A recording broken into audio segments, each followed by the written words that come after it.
देशातील लोकशाही परंपरा बळकट करण्यासाठी आणि आगामी काळातील सर्व निवडणुका पूर्णपणे मुक्त, स्वतंत्र आणि निष्पक्ष वातावरणात पार पाडाव्यात या प्रमुख मागणीसाठी बुलढाणा जिल्ह्यातील मलकापूर येथे आज 7 जुलै 2026 रोजी भव्य चरखा सत्याग्रह आंदोलनाचे आयोजन करण्यात आले होते।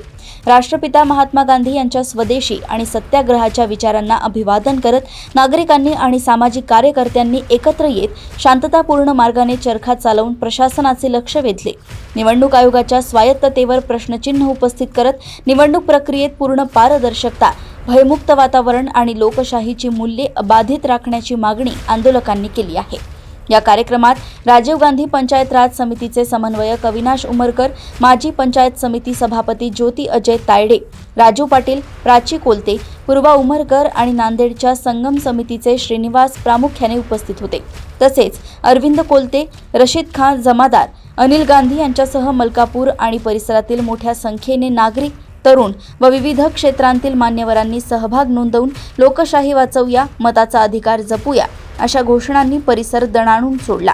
मलकापूर येथून अनिल कुमार गोठी यांची रिपोर्ट। मुक्त व निष्पक्ष स्वतंत्र निवडणुका व्हायला पाहिजे याकरता मलकापूर शहरात नागरिकांच्या वतीने चरखा सत्याग्रह आंदोलनाचे आयोजन केलेले आहे।